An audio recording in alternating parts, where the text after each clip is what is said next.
زەکەم ئەگەر بە نیازیت لە شەوی یەکدا بەشداری ئاهەنگەکانی سەری ساڵ بکەی حەزەکەم ئەم چەند دەقەیەک گوێم لێ ڕاگریت.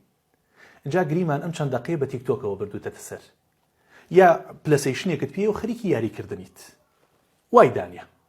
عەزیزەکەم یەکەم شت کاتێکە تۆ لە شەوی یەکا دەرەچیتە دەرەوە تەواوی نادیەکان فول کراوە لە عەرەق، ئەو هەموو ئافرەتە ڕازاوەتەوە بۆ تۆ، ئەو هەموو گۆرانی بێژە، تەواوی ئەو خەڵکەی کەوا بێ ئاگا بۆ خەڵەفا و خەریکی گوناهکردنە. ئاگات لە یەک شتێ بێ کە کاتێ تۆ بە نیازی بڕۆیت. ئین الله کان عەلەیکم ڕەقیبە. خوای گەورە چاودێرە بەسەر ئەو هەموو خەڵکەوە، چاودێرە بەسەر تۆی بەڕێزەوە. تۆ وەکو موسڵمانێ من نەسیحەتت ئەکەم. ئەگینا کەسێکی بێباوەڕ هەر فشقیاتی بەم قسانی من دێت. بزانە خوای خالق يدبر الأمر من السماء إلى الأرض. چاودێری تەکا لە ئاسمانەوە. من و تۆ شەرم ئەکەین لە کامیرەیەک. جاری وهەیە ئەمانەوە شتێ بکەین سەیری کامیراکەکەین نایکەین. إن الله كان عليكم رقيبا. خوا چاودێرە بەسەرتەوە لەو شەوەدا. لا تخفى عليه خافية. هیچ شتێک لە خوا ون نابێت. سەیری هەر ئافرەتێ بکەیت، هەر گوناهەیە بکەیت، هەر شتێک بڵێ کەوا ناشیا و بێ خوای گەورە تووڕە بکات لە خوای گەورە شاراوە نییە. ئەگەر بتەوێ بە دزی ماڵ و مناڵتەوە بڕۆیت، بە دزی خەڵکەوە، بە دزی کەسوکارەکەتەوە بڕۆی لە شوێنێکا گوناه بکەی یەقینت هەبێ لە خوا شاراوە نییە. ئەم خاڵەت لە یاد نەچێت. خاڵی دووەم کاتێک کە زنوو ئەکریتەوە ڕوت هەیە خۆی پەروەردگار پرسیارت دێکا ئەفەرمێ عەبدی ئاوا ڕووبەرەو ڕوو دوونە تورجومان بەرامبەر بەخوا ئەوەستی عەزە وەجەل خۆی گەورە پرسیارت دێکات عەبدی ئەتەدری ذەنبە کەذا وەکەذا.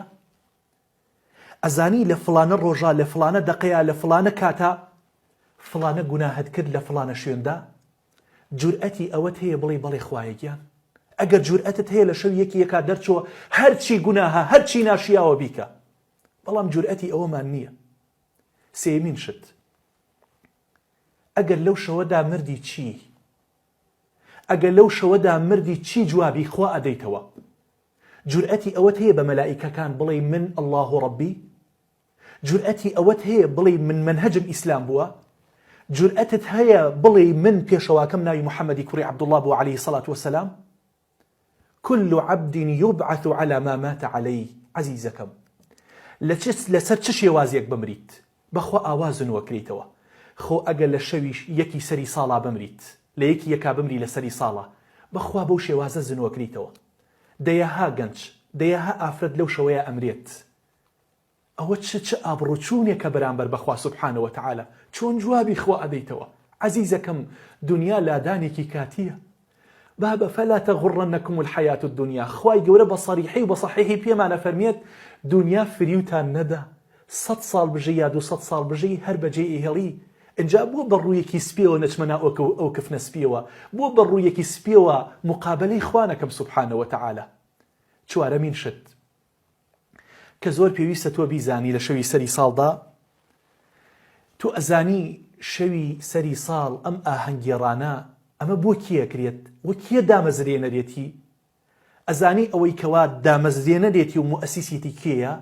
ئەوانە ئەڵێن کەسێ خوا هەیە. تۆ بەشداری لەگەڵ قەومێکی ئاوایە.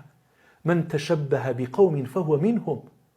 ئەمە نەعید و نەجەژنی ئێمەیە، نەبووە نەو مناسەباتی ئێمەیە. تۆ موسڵمانی عەزیزەکەم ئینە لەنا عیدان، ئێمە دوو جەژنمان هەیە، جەژنی قوربان، جەژنی ڕەمەزان.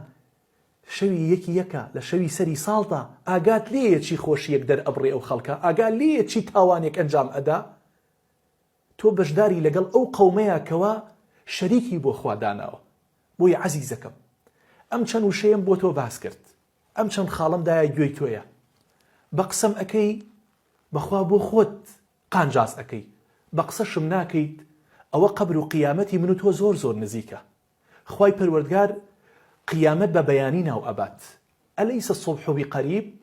قیامەتی من و تۆ بەیانیە، بەیانیش دێت، ڕۆژ هەڵدێت، مردنی من و تۆ نزیکە.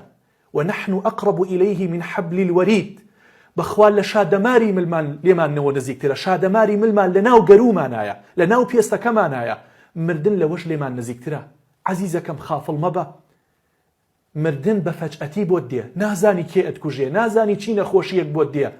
گەنجە سەرەتان لە ماوەی یەک هەفتەیەکە ئەیکوژێ، گەنجە بە جەڵدەی مێشک ئەڕوا، بە جەڵدەی دڵ ئەڕوات، سیارەیەک لە ناکایەکە لێدا ئەیکوژێ، گولەیەکی وێڵ لێدا ئەیکوژێ، برادەرەکەی لە کاتی گەعدە و مەشروب خواردنە ئەیکوژێت.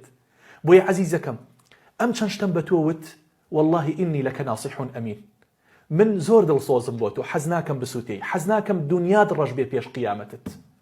خی پەروەردگار تەمەنی من و ئێوەش بگێڕێ بە خەیر و کۆمان کاتەوە لەسەر مائیدەی قورئان و سنت. بارك الله فيكم والسلام عليكم ورحمة الله وبركاته.